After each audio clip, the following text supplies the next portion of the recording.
So some people have asked that why don't Muslims organize themselves and resort to collective defense and a collective security policy like the Europeans do, or other organizations like NATO try to defend themselves by sort of bringing all their resources together as demanded in the Quran.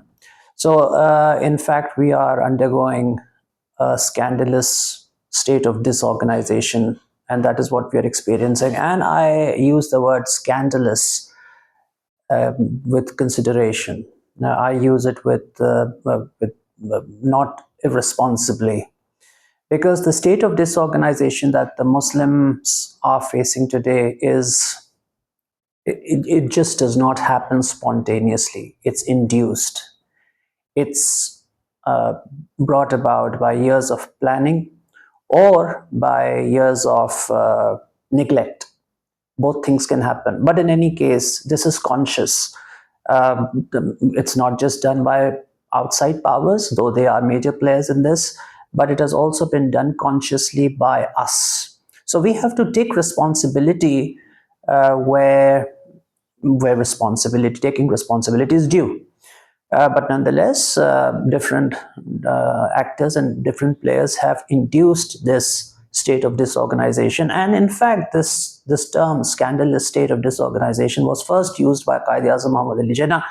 And he also gave the solution to the problem. And he said, when there is not enough power, create that power, move forward and create that power. And that power can only come through unity among Muslims. In fact, there is a situation. There was an occasion when the Qaid-e-Azam visited Peshawar, and he raised his two fingers in the air and he said, "Look, when Churchill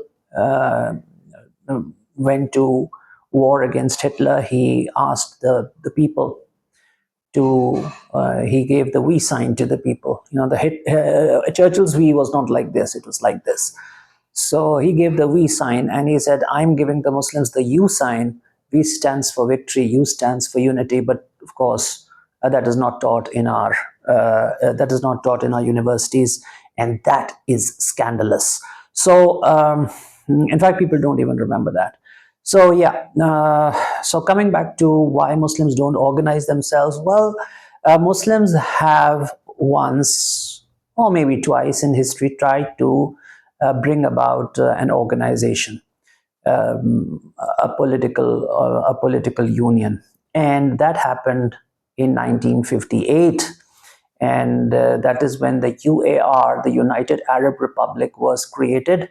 But it was not United Arab Republic was created between Egypt and Syria, and also Sudan was part of Egypt, and Egypt at that time was trying to be the leader of the Arab world, so it also tried to go and grab Yemen, and creating all the conditions, anything that Egypt touched, Egypt destroyed. But the man it's not the Egyptian people themselves were laboring under the yoke of Jamal Abdel Nasser's virtual slavery, virtual dictatorship, and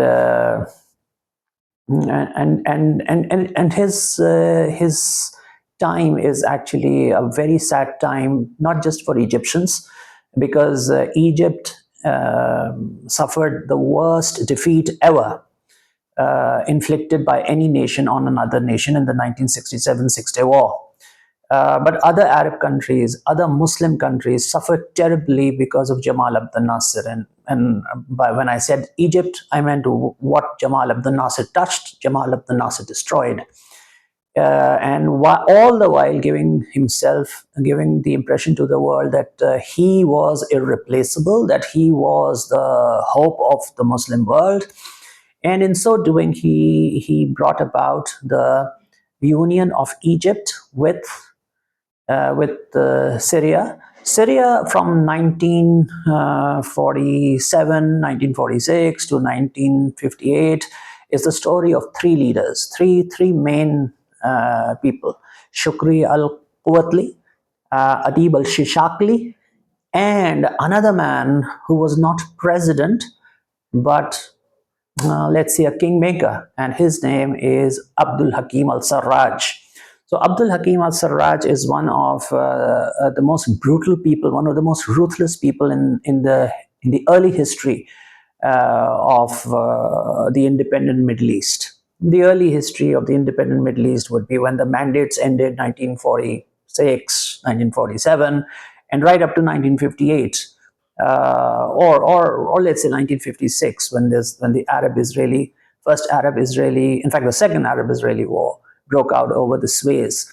So, and this man, Abdul Hakim al-Sarraj, was basically an intelligence officer who was used by Jamal Abdel Nasser to suppress dissent, and in the right royal fashion of Arab socialism. Now, please keep in mind, when the Arab countries united, they did not unite in the name of Islam. Syria and Egypt did not unite in the name of Islam, and as time has proved again and again that anything which is not based on religion, if you look at it, the Arab countries, whenever they tried to unite, they tried to unite in the name of Arabism, or what was called Arab socialism at the time. Even if it was not socialism, it was Arab nationalism.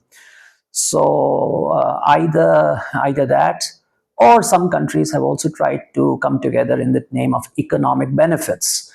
But it has been proved time and time again that economics or nationalism are poor substitutes to religion as uniting factors. That's why those countries that believed in economic support. I'm of course certain that our secular teachers and professors and writers would want to lynch me on what I'm saying, and I welcome their lynching, because they are in any case they're good for nothing. So so as I was saying, these things are poor substitutes to religion.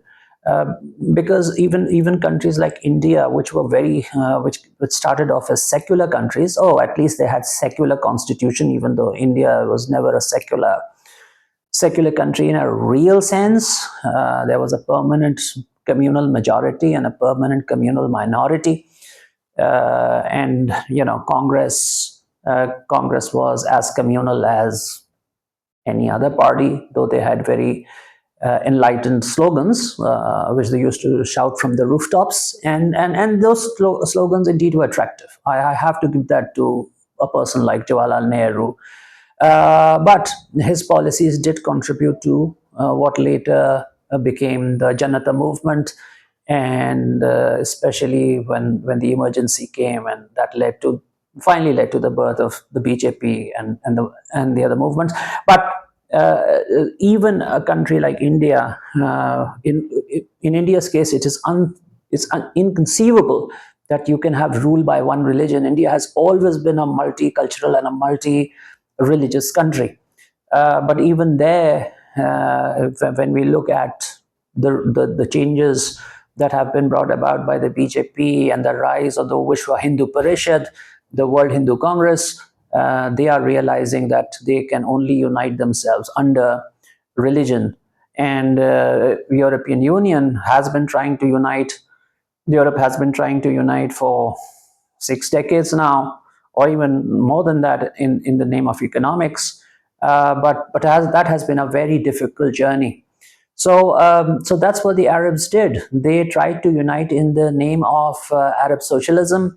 They did not consider each other brothers but serfs. And Egypt ended up treating the Syrians so badly that ultimately the UAR broke, and the UAR simply vanished in thin air. And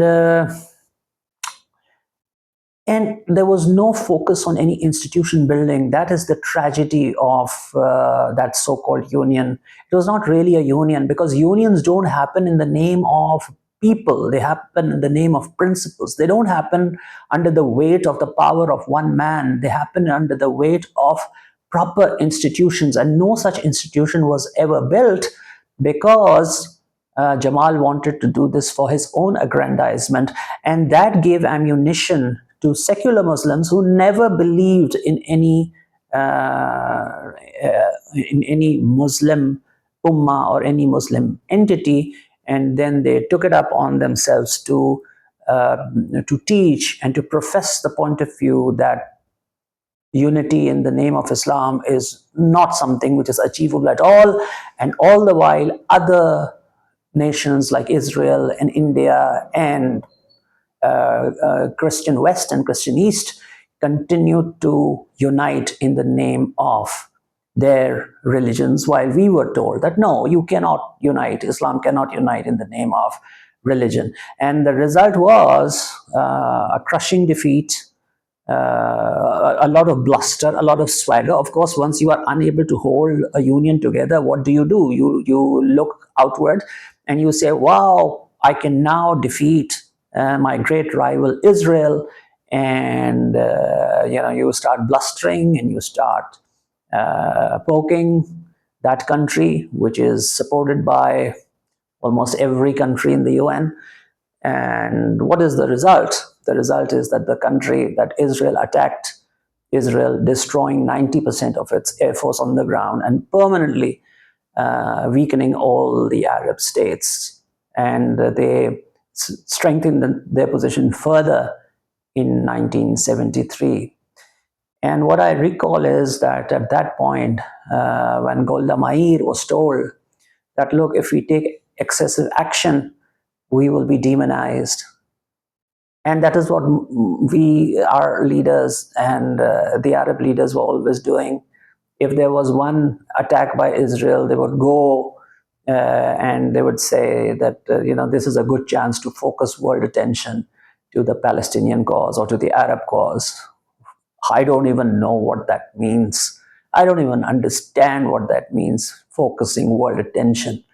The Quran tells us that the moment they see, if you go and check in between the ayahs 33 to 40 of Al Imran, God clearly tells us that. And yes, I always give reference from the Quran. I always proudly give reference from the Quran, and because the war against the Gazans was also justified in the name of the ayahs from the Bible. So I always proudly give references from the Quran. So the Quran has always told us that, look, if you go to chapter 60 as well, Surah Mumtahanna, and read the first ayah, it clearly says that, look, every time you suffer, every time we suffer, they see our suffering, they become happy. Okay, so in this context where the Quran is telling us, look, your suffering is making them happy, what does focusing the attention on our suffering even mean? It's only going to make them more happy and more emboldened and more determined to hurt us more. So that being the situation, Golda Meir was told, the Prime Minister of Israel, Golda Meir, who was a great Prime Minister, there's no doubt about that. But when she was told that what Israel is doing is going to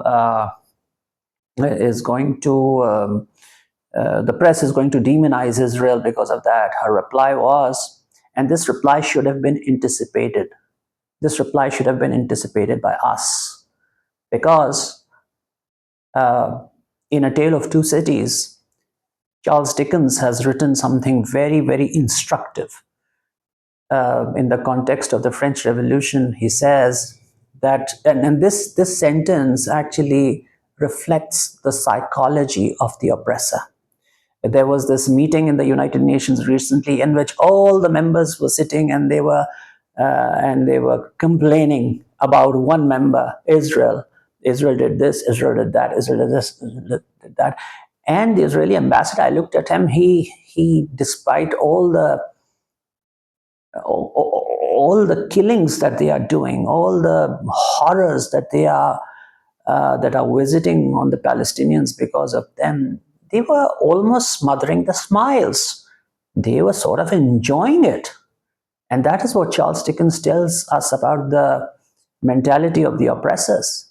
He says that uh, the oppressor says that detestation of the high is the involuntary homage of the low. So, so that's so instructive. So if Golda Meir is being demonized, to her mind, detestation of the high, she is high. Detestation of the high is the involuntary homage of the low. What more can they do except demonize me? So she turns around and she says, it's better to be demonized than to be eulogized. And that is what the Muslims should have kept in mind. And it is very important to keep these things in mind.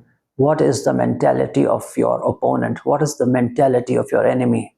He does not shy away, or he does not get embarrassed when he's demonized. He's only embarrassed when his security comes under threat.